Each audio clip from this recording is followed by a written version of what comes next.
사랑하는 형제자매 여러분, 오늘 우리는 단순한 일상 공간인 집을 어떻게 성령의 임재가 가득한 거룩한 장소로 변화시킬 수 있는지에 대해 묵상하고자 합니다. 우리가 살고 있는 이 집, 벽돌과 나무로 지어진 구조물이 단지 육체의 쉼터가 아니라 하느님의 사랑이 머무는 성소로 다시 태어날 수 있다는 사실을 기억해야 합니다. 이는 신비한 상징인 소금을 통해 가능해집니다. 성경에서 소금은 여러 번 상징적으로 사용됩니다. 레위기 2장 13절은 너희는 모든 제물에 소금을 쳐서 너희 하나님의 계약의 소금을 제물에 빠뜨리지 말고 소금을 모든 제물에 쳐야 한다고 말씀하십니다. 소금은 정화, 보존, 계약의 상징으로 하느님과의 깊은 영적 관계를 나타냅니다. 초기 교회에서는 세례를 받기 전에 예비 신자들 입에 소금을 얹으며 지혜와 정결함을 상징하기도 했습니다. 오늘날 우리는 이 고대의 전통을 되살려 우리의 집을 소금과 기도로 거룩하게 봉헌할 수 있습니다.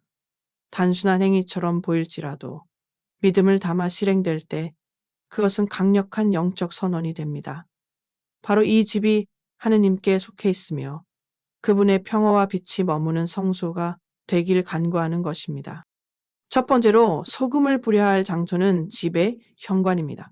문은 세상의 혼란과 우리 가족이 쉬는 공간을 나누는 경계선입니다. 소금을 문 앞에 조심스럽게 뿌리며 주님, 이 집의 문을 넘는 모든 것에 사랑과 진리만 머무르게 하소서, 어둠과 분열은 이 문을 넘지 못하게 하소서 라고 기도하십시오. 이는 단지 풍습이 아니라 하느님의 보호와 천사의 파견을 청하는 신앙 행위입니다. 두 번째로는 집안의 구석구석입니다. 우리가 종종 무심코 지나치는 모서리에는 묵은 감정, 해결되지 않은 상처, 슬픔이 숨겨져 있을 수 있습니다. 이곳에 소금을 뿌리고 시편 147편 3절을 묵상하십시오. 주님은 마음이 부서진 자들을 고치시고 그들의 상처를 싸매 주신다. 하느님은 눈에 보이지 않는 그늘까지도 보시고 치유하시는 분이십니다. 또한 주방은 가족이 함께 음식을 나누며 사랑과 교제를 이루는 공간입니다. 여기에 소금을 넣고 빌립보서 4장 19절을 바탕으로 기도하십시오. 나의 하느님께서는 그리스도 예수님 안에서 당신의 영광스러운 풍요로 여러분의 모든 필요를 채워주실 것입니다. 주방은 단지 음식을 조리하는 곳이 아니라 가정 공동체가 일치를 이루고 용서를 배우는 자리이기도 합니다. 그리고 욕실, 침대 아래, 창틀 또한 각각의 영적 의미를 지닌 공간입니다. 욕실은 정결과 회복의 장소로 하느님의 자비를 청하는 기도를 올릴 수 있습니다. 침대 아래에는 소금을 놓고 시편 4편 8절을 읊조리며 평화로운 잠자리를 위한 기도를 드릴 수 있습니다. 창틀은 외부로 빛이 들어오는 통로이며 하느님의 빛이 이 집을 가득 채워주시길 바라는 기도를 올리기에 적합한 장소입니다. 이 모든 행위는 단순한 장식이나 미신이 아닙니다. 하느님께 향한 전적인 신뢰와 신앙의 고백입니다. 집안의 모든 공간이 하느님의 현존으로 가득 찰 수 있도록 우리는 행동으로 그분께 마음을 열어야 합니다. 마지막으로 이 거룩한 실천을 통해 우리 각자의 집이 그리스도의 평화와 사랑이 머무는 성소로 변화되기를 기도합니다. 마테오복음 5장 13절이 말씀하신 바와 같이 너희는 세상의 소금이다. 우리의 집이 세상 속에서 하느님의 빛을 비추는 등불이 되기를 소망합니다. 이 단순한 소금의 행위를 통해 우리는 하느님의 나라를 삶 속에서 시작할 수 있습니다. 우리 삶에서 소금은 너무나 평범하고 흔한 존재입니다. 음식의 간을 맞추는 조미료, 겨울철 길 위에 얼음을 녹이는 재료로 여겨질 수도 있습니다. 그러나 성경에서 소금은 단순한 물질 그 이상입니다. 그것은 하느님과의 언약을 상징하며 정결함과 보존, 그리고 신앙의 지속성을 나타내는 거룩한 표징입니다. 레위기 2장 13절에서 하나님께서는 모든 제물에 소금을 쳐야 한다고 명하시며 소금을 하나님과의 언약의 소금이라 부르십니다. 이는 단순히 음식의 맛을 내기 위한 것이 아니라 하느님과 인간 사이의 관계를 영원히 기억하게 하는 성스러운 표시로 이해됩니다. 이러한 맥락에서 오늘날 우리 가정에서 소금을 사용한 기도와 보온의 행위는 단순한 의식이 아니라 살아있는 믿음의 선언이 됩니다. 예를 들어 나자릿의 한 할머니 미리암의 이야기는 우리에게 강력한 메시지를 줍니다. 그녀는 가족 간의 갈등과 상처로 어지러워진 집안을 바라보며 기도하며 소금을 문 앞과 각 방 구석에 뿌렸습니다. 그 단순한 행위는 집안에 침투한 어둠과 상처를 몰아내고 가족 모두가 다시 식탁 앞에 모여 눈물과 웃음으로 화해하는 놀라운 은총의 출발점이 되었습니다. 이처럼 소금은 물리적인 물질이지만 믿음을 담는 순간 강력한 영적 도구가 됩니다. 가정 안의 문턱, 구석, 부엌, 욕실, 침대 아래, 창문 등 일상의 공간마다 소금을 놓고 기도하는 행위는 하느님과 다시 언약을 새기고 그분의 평화와 임재를 초대하는 거룩한 실천입니다. 많은 사람들이 오늘날 집을 단지 피곤함을 해소하는 공간, 개인의 소유물로 여깁니다. 그러나 신앙의 관점에서 보면 집은 작은 교회이며 성령이 머무시는 성전입니다. 사도 바울은 고린토전서 3장 16절에서 말합니다. 여러분이 하느님의 성전이며 하느님의 영께서 여러분 안에 계신다는 것을 알지 못합니까? 그렇다면 우리 가정 역시 하느님의 영광이 임하실 수 있도록 정화되어야 하지 않겠습니까?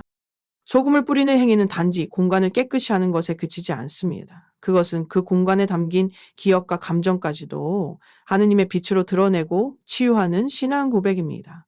구석에 쌓인 먼지처럼 해결되지 않은 감정과 상처들도 신앙으로 봉헌될 때 하느님께서는 그것을 새롭게 하십니다. 시편 147편 3절은 이렇게 선포합니다. 그분은 마음이 상한 자들을 고치시고 그들의 상처를 싸매 주신다. 가정 안에서 이뤄지는 이 단순한 행위는 다음 세대에게 신앙을 전수하는 길이 되기도 합니다. 부모가 자녀와 함께 촛불을 켜고 소금을 들고 조용히 각방을 돌며 기도하는 그 순간은 말없이 하나님의 존재를 전하는 가장 깊은 교육이 됩니다. 신명기 6장 7절은 명령합니다. 이 말씀을 너희 자녀에게 부지런히 가르치며 집에 앉았을 때든지 길을 갈 때든지 누웠을 때든지 일어날 때든지 이것을 말해야 한다. 더 나아가 이러한 영적 실천은 개인의 가정 안에 머무르지 않고 이웃과 공동체로 확장될 수 있습니다. 우리가 소금처럼 세상을 정화하고 생명을 살리는 존재가 될 때 마태오복음 5장 13절의 말씀처럼 너희는 세상의 소금이다 라는 주님의 부르심에 응답하게 되는 것입니다. 사랑하는 형제자매 여러분, 소금은 작고 보잘것없어 보이지만 믿음을 담아 사용할 때 그 어떤 말씀보다 강력한 신앙의 고백이 될 수 있습니다. 우리는 단지 물리적인 공간을 정화하는 것이 아니라 하느님과의 언약을 새롭게 하고 그분의 평화가 흘러넘치는 가정 공동체를 세우는 것입니다. 오늘 당신의 집에서 이 소금의 신앙을 다시 시작해 보십시오.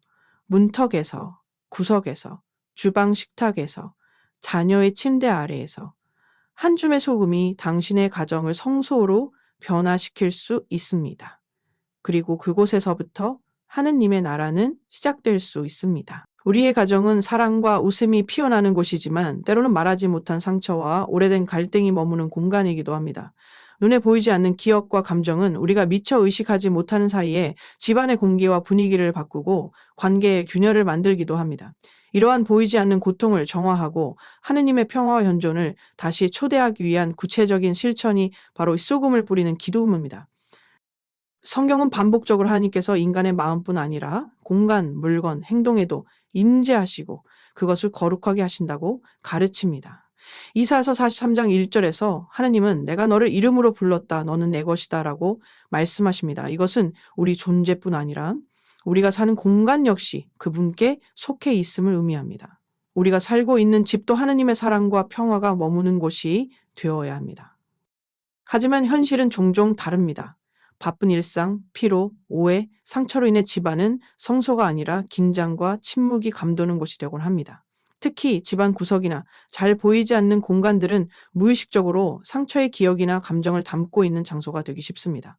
바로 이때 우리는 소금을 이용한 영적 정화의 행위를 통해 그러한 공간들을 함께 봉헌할 수 있습니다. 시편 139편 12절은 당신께는 어둠도 어둠이 아니며 밤도 낮처럼 빛납니다. 라고 말합니다.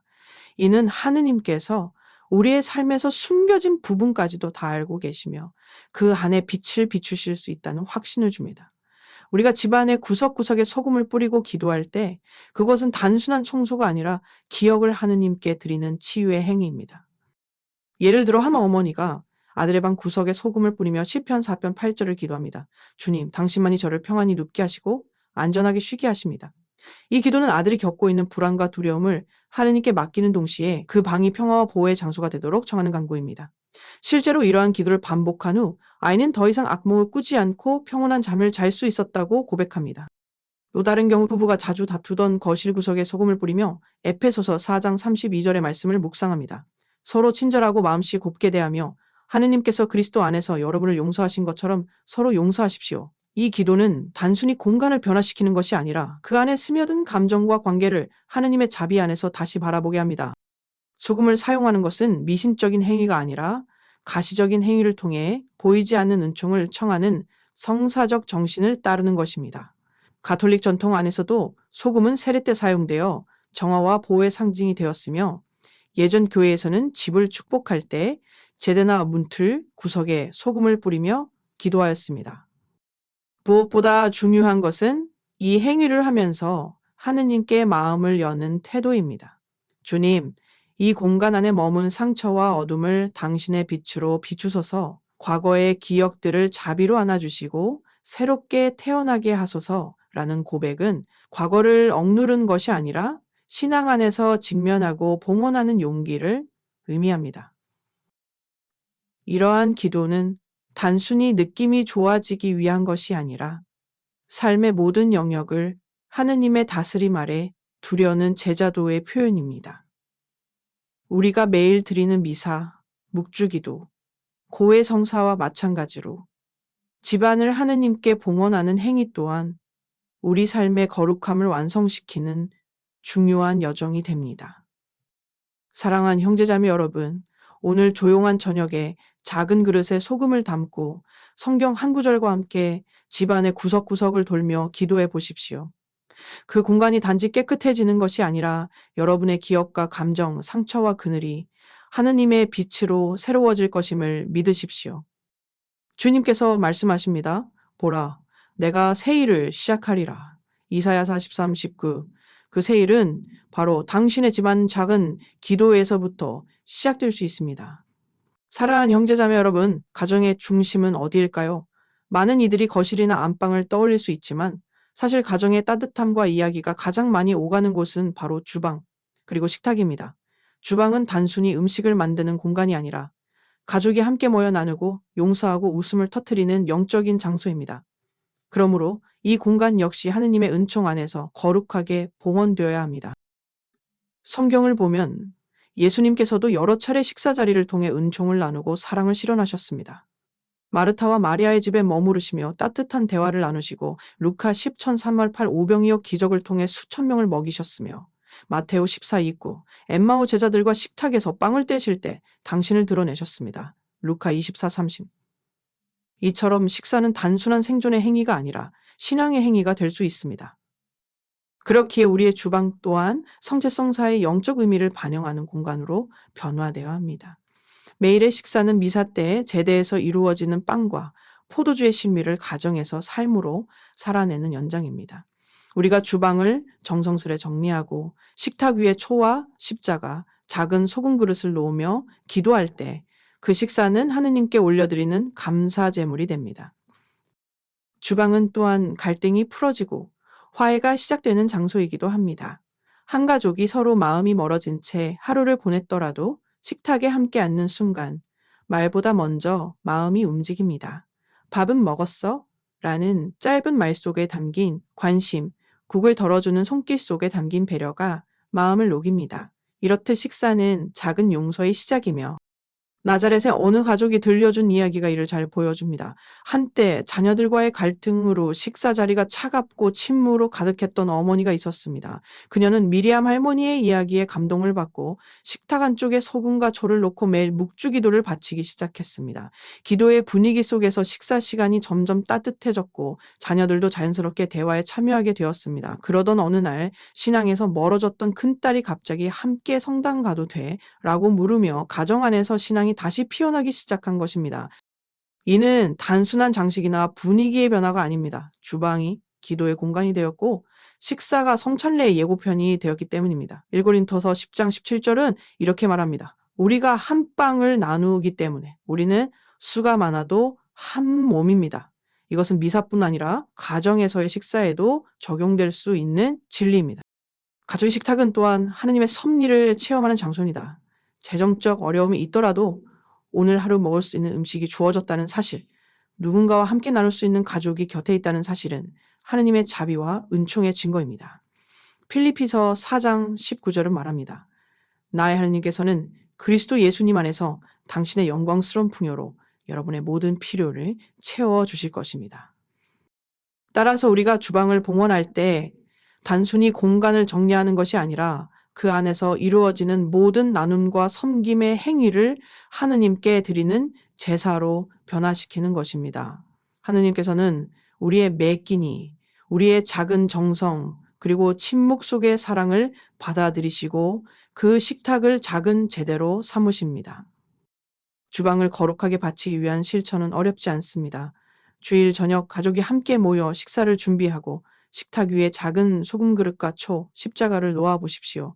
식사 전에 마테오복음 14장 19절을 읽고 함께 짧은 기도를 드리십시오. 주님, 이 식탁을 축복하시고 우리의 마음을 일치시켜 주소서. 그런 다음 소금을 식탁의 한 모서리에 뿌리며 감사와 사랑을 고백하십시오. 이러한 작고 단순한 실천이 반복될 때 우리의 주방은 점차 은총의 향기로 가득 찰 것입니다. 그 안에서 이루어지는 모든 식사가 단순한 육체의 양식이 아닌 사랑과 일치, 감사의 성찬예로 변화될 것입니다. 주님은 말씀하십니다. 나는 생명의 빵이다. 요한 6030. 오늘 당신의 주방에서 그 빵의 신비를 다시 살아내시길 바랍니다. 우리의 일상에서 욕실은 가장 개인적이고 조용한 공간입니다. 몸을 씻고 정돈하는 장소이자 때로는 하루의 피로를 내려놓으며 조용히 숨을 고르는 장소이기도 합니다. 하지만 많은 이들이 깨닫지 못한 채 지나치는 사실이 하나 있습니다. 바로 이 욕실이야말로 인간이 자신의 연약함, 고통, 부끄러움과 가장 직접적으로 마주하는 곳이라는 것입니다. 그리고 이 자리에서야말로 우리는 하나님의 자비와 회복의 은총을 가장 깊이 체험할 수 있습니다. 성경은 끊임없이 하느님께서 정결함과 치유, 회복의 하느님이심을 증언합니다. 시편 51장 2절은 이렇게 간구합니다. 제 잘못을 말끔히 씻어주시고 제 죄악을 깨끗이 지워주소서. 이 말씀은 단지 죄의 용서만을 의미하는 것이 아닙니다. 마음과 몸, 기억과 감정까지도 하느님의 은총으로 씻어달라는 기도입니다. 욕실은 물을 통해 몸을 씻는 공간입니다. 그러나 그 물은 또한 하느님의 자비와 성령의 상징이 될 수 있습니다. 세례 때 뿌려지는 성수, 눈물로 드리는 회개의 기도, 고해 성사에서 흘리는 후회의 탄식, all these find echoes in the simple act of washing one's face or standing under running water. 이러한 일상의 행위를 기도로 전환하는 순간, 욕실은 단순한 기능적 공간을 넘어 은총의 장소, 회복의 공간이 됩니다. 미리암이 사는 나자렛의 한 젊은 여성이 들려준 증언은 이를 생생히 보여줍니다. 그녀는 수년간 자신만의 슬픔과 상처를 욕실 안에서 울며 감내하곤 했습니다. 사람들에게 보이지 않도록 눈물을 숨기고 괜찮은 척하며 살아왔지만 마음은 깊이 병들어 있었던 것입니다. 어느 날 그녀는 미리암의 이야기를 듣고 작은 소금 그릇을 욕실 구석에 놓고 촛불을 켜며 기도하기 시작했습니다. 시편 30장 11절의 말씀입니다. 그리고 어느 날 마치 깨끗한 물줄기가 마음 깊은 곳까지 흘러드는 듯한 평화를 체험하게 되었고 그때부터 욕실은 그녀에게 치유의 성소가 되었습니다. 욕실은 우리가 스스로를 가장 솔직하게 마주하는 공간입니다. 거울 앞에서 내 외모를 바라보고 지나간 시간의 흔적과 상처들을 확인하게 됩니다. 피곤한 눈, 상한 마음, 낙담한 어깨, 하지만 그 자리에 하느님의 눈길과 자비를 초대한다면 그 모든 연약함은 성령의 손길로 감싸지게 됩니다. 히브리서 4장 13절을 말합니다. 하느님의 눈앞에는 숨겨진 것이 하나도 없습니다. 우리가 숨기려 했던 고통까지도 그분은 아시고 자비로 안아주십니다. 욕실을 거룩하게 봉헌하는 것은 특별한 제식이 필요하지 않습니다. 단순한 마음, 믿음을 담은 기도, 그리고 상징적인 소금의 사용만으로도 충분합니다. 저녁 기도 후 혹은 목욕을 마친 뒤 욕실 구석에 소금을 한 줌 놓고 이렇게 기도해 보십시오. 주님, 이 물과 이 공간을 축복하소서. 제 몸에 더러움뿐 아니라 마음의 짐과 두려움도 씻어주소서. 당신 자비의 샘이 제 안에서 솟아나게 하소서. 그 기도 속에서 우리는 단순히 몸을 씻는 것이 아니라 하느님께서 마음을 정결하게 하시는 순간을 맞이하게 될 것입니다. 요한복음 4장 14절에서 예수님께서는 말씀하십니다. 내가 주는 물을 마시는 이는 영원히 목마르지 않을 것이다. 내가 주는 물은 그의 안에서 영원한 생명을 위한 샘물이 되어 솟아날 것이다. 욕실에서 드리는 기도는 바로 이 생명의 샘이 우리 삶 속에서 흘러 넘치기를 청하는 기도입니다. 사랑하는 여러분, 오늘 당신의 욕실에서 시작해 보십시오. 그곳에 소금을 두고 기도하며 하느님의 자비가 여러분의 연약함을 감싸 안도록 허락하십시오. 그 공간이 회복의 성소가 되고 다시 일어설 수 있는 은총의 장소가 될 것입니다. 사랑하는 형제자매 여러분, 하루 중 가장 고요하고 가장 내면적인 시간이 언제입니까? 바로 우리가 잠자리에 들기 직전 세상의 모든 소음이 멈추고 마음이 자신과 하느님 앞에만 서는 그 순간입니다. 그러나 바로 그때 많은 이들이 불안, 걱정, 외로움 혹은 말 못할 두려움에 시달리기도 합니다. 특히 아이들이나 청소년들 또는 깊은 상처를 지닌 이들에게는 잠자리 아래의 공간이 불안의 상징이 되기도 합니다. 성경은 잠과 안식 또한 하느님의 선물임을 명확히 증언합니다. 시편 4편 8절은 이렇게 고백합니다. 평화롭게 눕고 잠들리니 오직 주님, 당신만이 저를 안전히 살게 하시나이다. 이 말은 단순한 시적 표현이 아니라 잠이라는 생리적 행위조차 신앙 안에서 하느님께 맡길 수 있다는 신뢰의 선언입니다. 우리가 하루의 모든 수고를 내려놓고 눈을 감는 그 순간, 우리는 우리 자신을 온전히 하느님께 맡깁니다. 의식이 없는 상태로 깊은 어둠에 들어간다는 것은 결국 믿음 없이는 불가능한 일입니다. 따라서 잠자리는 신앙의 훈련장이며 침대 아래의 공간은 영적으로 매우 상징적인 장소가 됩니다. 이러한 의미에서 침대 아래에 소금을 뿌리고 기도하는 행위는 단순한 전통이나 상징이 아닙니다. 그것은 주님, 이 밤을 온전히 당신께 맡깁니다. 저의 영혼과 꿈, 그리고 가족의 안식을 지켜주소서라는 신앙의 실천이자 봉헌의 선언입니다. 실제로 나자렛의 한 어린 소년이 자주 악몽을 꾸며 잠드는 것을 두려워하곤 했습니다. 그의 어머니는 미리암 할머니의 조언을 따라 아들의 침대 아래 소금을 넣고 매일 밤 기도하기 시작했습니다. 주님, 이 아이를 당신 품에 안아주소서, 당신의 천사가 이 밤을 지키게 하소서.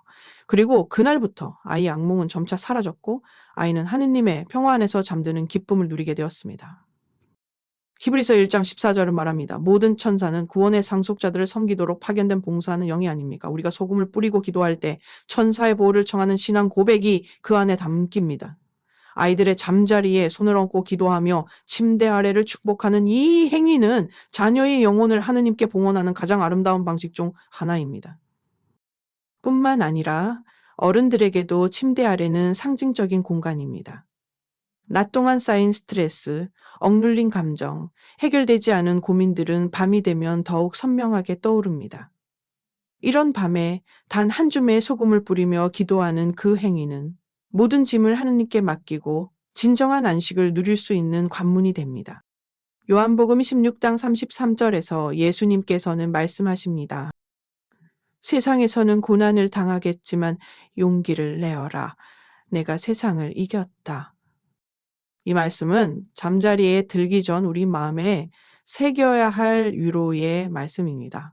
소금은 이 위로의 말씀을 공간 속에 새기듯 눈에 보이는 기도와 믿음의 상징으로 작용합니다. 침대 아래를 축복하는 방법은 간단합니다. 조용한 밤, 기도와 함께 작은 소금 그릇을 준비하십시오. 침대 옆에 무릎을 꿇고 시편 3편 5절을 묵상하며 이렇게 기도하십시오. 주님, 이 자리를 거룩히 하소서. 저의 잠을 지켜주시고 저의 꿈 안에 당신의 평화가 머물게 하소서. 그 후 침대 아래에 소금을 뿌리고 촛불 하나를 켜 보십시오. 그 불빛은 밤의 어둠 속에서도 하느님께서 깨어 계시며 우리를 지키신다는 상징이 됩니다. 사랑하는 여러분, 잠은 단순한 휴식이 아닙니다. 그것은 하느님께 인생을 맡기는 훈련이며 그분의 품 안에서 재창조되는 시간입니다. 오늘 밤 당신의 침대 아래를 축복해 보십시오. 그리고 평안에서 눈을 감을 때 하느님의 천사들이 당신을 지키고 그분의 은총이 당신의 꿈 안에 머무를 것입니다. 사랑하는 형제자매 여러분, 아침 햇살이 창문을 통해 집 안으로 스며들 때 우리는 하루의 시작을 알립니다. 창문은 바깥 세상과 우리 가정을 연결해주는 통로이며 동시에 빛과 공기, 생명의 기운이 들어오는 상징적인 문입니다. 이 창틀 위에 소금을 뿌리고 기도하는 행위는 단순한 전통이 아니라 하느님의 빛이 우리 집을 밝히시고 세상 속에서 믿음의 증인이 되기를 청하는 거룩한 실천입니다. 창문은 외부와 내부의 경계선입니다. 그곳을 통해 세상의 소식이 들어오고 또한 우리의 삶이 세상에 비춰지기도 합니다. 신앙인의 가정은 단절된 정이 아니라 빛을 비추는 등불이어야 하며 그 시작은 창문에서부터 이루어질 수 있습니다. 마테오복음 5장 16절에서 예수님께서는 말씀하십니다. 너희의 빛이 사람들 앞에 비치게 하여라. 그들이 너희의 착한 행실을 보고 하늘에 계신 너희 아버지를 찬양하게 하여라. 이 말씀처럼 우리의 삶은 하느님의 영광을 세상에 드러내는 창이 되어야 합니다.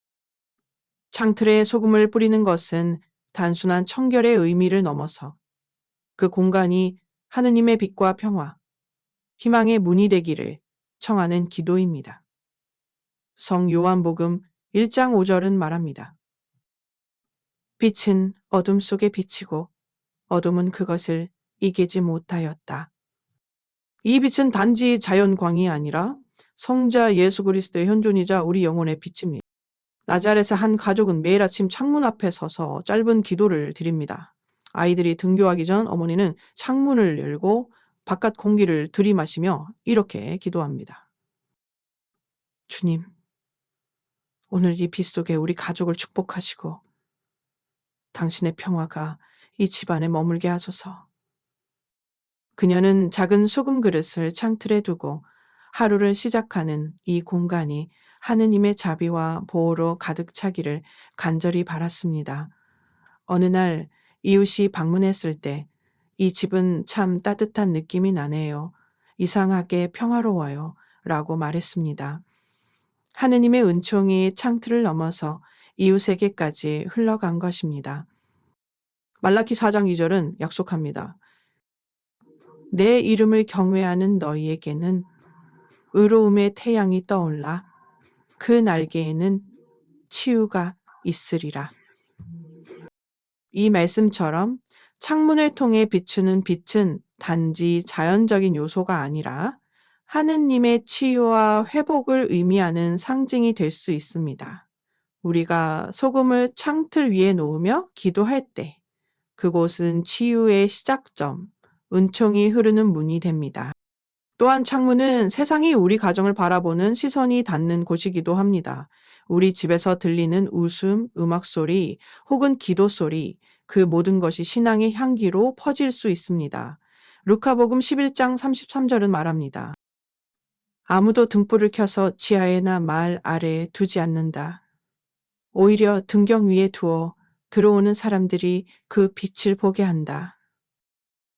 이처럼 창틀은 단지 물리적인 경계가 아니라 우리 신앙이 세상으로 드러나는 상징적인 장소입니다. 창틀을 축복하기 위한 방법은 간단합니다. 아침 햇살이 비치는 시간을 택해 작은 소금 그릇과 촛불 그리고 성경 한 구절을 준비하십시오. 시편 19편 1절을 묵상하며 기도하십시오. 하늘은 하느님의 영광을 전하고 창공은 그분 손의 작품을 알려준다. 그 후 창틀 위에 소금을 조용히 뿌리며 말하십시오. 주님, 이 창을 통해 당신의 빛이 들어오게 하시고 저희 삶이 그 빛을 반사하여 세상에 희망을 전하게 하소서. 사랑하는 여러분, 우리 가정의 창틀은 단지 건축 구조물이 아닙니다. 그것은 영적인 통로이자 믿음이 바깥으로 드러나는 증거입니다. 오늘 그 위에 소금을 놓고 기도하십시오. 당신의 집이 하느님의 빛을 품고 그 빛을 세상에 나누는 거룩한 장소가 되도록 그렇게 할 때 우리의 가정은 세상을 향한 작은 예루살렘, 작은 성전이 될 것입니다. 오늘날 세상은 점점 더 눈에 보이는 것만을 믿으려 하고 영적인 세계와 하나님의 현존을 점점 외면하고 있습니다. 이러한 시대 속에서 누군가가 집에 소금을 뿌리며 기도한다고 하면 많은 사람들은 의심하거나 그건 미신 아니야? 라고 물을지도 모릅니다. 하지만 사랑하는 형제자매 여러분, 소금으로 집을 축복하는 이 행위는 결코 미신이 아닙니다. 오히려 그것은 성경과 교회의 전통에 뿌리를 둔 살아있는 믿음의 고백이며 하느님께 삶의 모든 부분을 봉헌하려는 깊은 영적죠. 레위기 2장 13절에서 하나님께서 모든 재물에 소금을 쳐야 한다고 명하십니다. 이 말씀은 단순한 요리법이 아니라 소금이 하나님과의 언약을 상징하는 신성한 재료임을 의미합니다. 구약시대 이스라엘 백성은 소금 언약기라 불리는 표현을 통해 하나님과의 영원한 관계를 확인하곤 했습니다. 민수기 18지구 초기 교회에서도 세례 준비자들의 입술에 소금을 얹습니다. 이처럼 소금은 전통적으로 보존, 정화, 계약, 보호를 의미해 왔으며 이는 단지 상징적인 차원을 넘어 신앙 안에서 실제적인 영적 행위로 간주되어 왔습니다. 오늘날 우리가 집안 곳곳에 소금을 놓으며 기도하는 행위는 과거 교회가 성소를 정화하던 정신을 가정으로 확장한 것입니다. 즉 우리의 집과 삶 전체를 하느님의 소유로 선언하는 행위입니다. 또한 이는 단순히 외적인 공간을 정화하는 것을 넘어서 우리 마음과 기억, 감정, 인간관계, 삶의 방향까지도 하느님께 맡기겠다는 깊은 내적 결단이 담겨 있습니다. 1고린토서 3장 16절은 선포합니다. 여러분은 하느님의 성전이며 하느님의 영이 여러분 안에 계시다는 것을 모르십니까? 우리 몸과 가정, 우리의 일상은 성령께서 머무시는 장소입니다. 그렇다면 그 공간을 축복하고 봉헌하는 것은 너무나 자연스럽고 당연한. 가끔 사람들은 말합니다. 하느님은 마음을 보시니 굳이 이런 의식을 할 필요는 없어. 물론 하느님은 우리의 마음을 보십니다. 그러나 교회는 언제나 보이지 않는 은총을 보이는 행위를 통해 드러내는 성사적 정신을 가르쳐 왔습니다. 미사에서 빵과 포도주가 그리스도의 몸과 피로 변화되듯이 작은 소금 한 줌이 하느님의 은총을 담는 도관이 될 수 있는 것입니다. 이것이 바로 성사적 신앙의 힘입니다. 야고보서 2장 17절은 이렇게 말씀합니다. 행함이 없는 믿음은 그 자체로는 죽은 것입니다. 즉 소금을 뿌리고 기도하는 그 작은 행동은 우리의 믿음을 눈에 보이게 만들고 그것을 하느님께 봉헌하는 살아있는 신앙 행위입니다. 특히 세속화된 세상 속에서 이런 행위는 더욱 강력한 신앙의 증언이자 거룩한 저항이 됩니다. 우리는 이 세상에서 하느님의 빛과 소금이 되도록 부름받았습니다. 마테오 53. 그리고 그 소명은 교회 안에서만이 아니라 가정이라는 가장 작은 공동체에서부터 시작되어야 합니다. 가정의 문, 침대 및 부엌, 창틀, 욕실, 그리고 가장 숨겨진 구석까지 그 모든 곳을 하느님께 내어드리는 것은 곧 삶 전체가 거룩한 제물이 되는 길입니다. 그러므로 소금으로 집을 봉헌하는 것은 단순한 상징이 아니라 하느님의 나라가 우리 가정에 시작되기를 바라는 기도이며 선언입니다. 그 안에는 이 집은 주님의 것입니다. 이 삶은 주님의 것입니다. 라는 분명하고 담대한 고백이 담겨 있습니다. 사랑하는 여러분, 지금 이 순간 당신이 머무는 공간을 하느님께 봉헌하십시오. 소금을 들고 짧은 기도 한 줄이라도 드리십시오. 그리고 믿으십시오. 그 작은 소금 한 줌을 통해 하느님께서 놀라운 일을 시작하실 수 있다는 것을, 그분께서 축복하신다면 아무리 평범한 공간도 거룩한 성소가 될 수 있습니다.